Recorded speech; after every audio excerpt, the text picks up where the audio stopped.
Hey guys, it's me again. I'm coming to you today with a quick, easy recipe. This will be cheesy, easy enchiladas.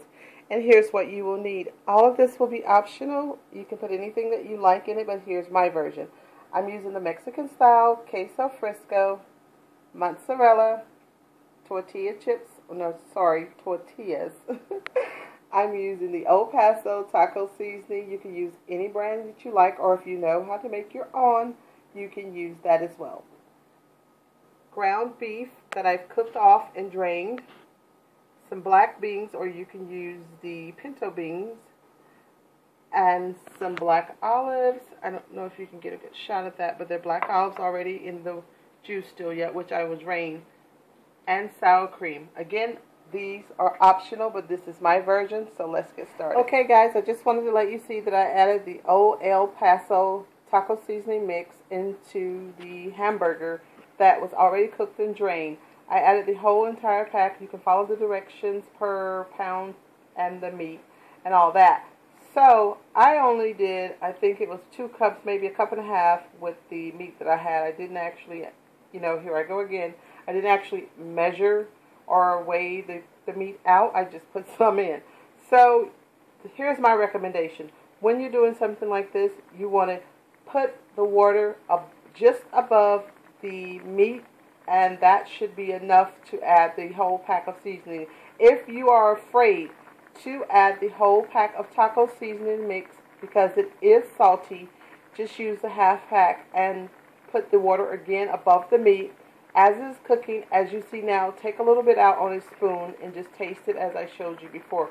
Taste it, and then you'll know if you need some more, because this is very salty and you don't want a lot of salt. Okay, we're just going to cut this down now that it's boiling. We're going to cut it on a medium-high heat, maybe a medium heat level. And when you see the water almost looking of a chili consistency, turn it off, let it cool down, and then we'll move to our next step.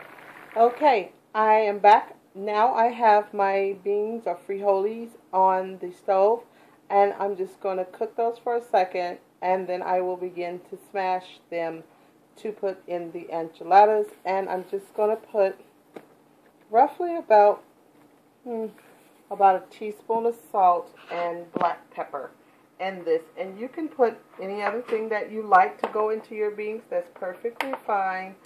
So, me being a one-camera lady today, that was the black pepper.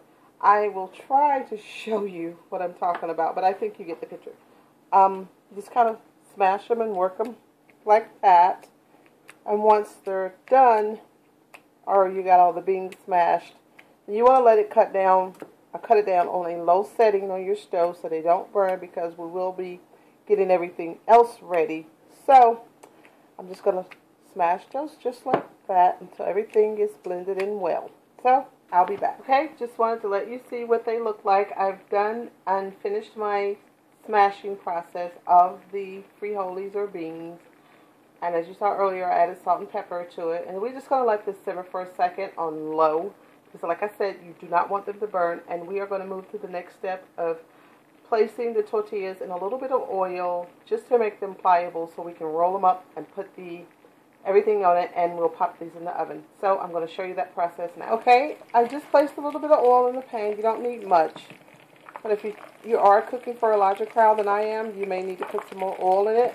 And we're just going to cook it for a few seconds. You don't want it to cook too long, because they will get hard and turn into a chip consistency or crispy. So we're just going to do this, and I'll be back when it's time to, but make sure, I cut my own self off. Make sure you take these, when you take these out, you place them on a paper towel to drain the oil as always, okay? Here I've placed some of the hamburger mix in the pan, and like I said, if I didn't say it earlier, because sometimes I do several takes, so some of the takes I may not add or edit in the video.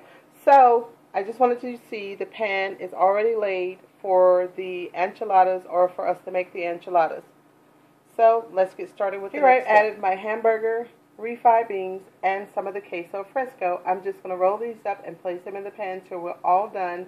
And before I pop it in the oven, I will show you how everything looks. Okay, I have everything ready. As you saw earlier, I placed the hamburger on top of the tortillas, then the beans, and then some queso fresco.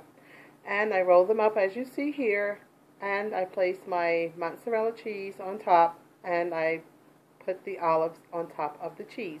We're just going to put this in the oven for a few minutes, and maybe 15, maybe 20 minutes on 375, and we are done. Okay, and here it is. I just added a little bit of queso fresco on the top because I love this cheese. So just trying to let you see because I guess I'm blocking my own light. But anyways, you don't have to put this on here. So hope you try this. Let me know how you like it. Again, have a great night.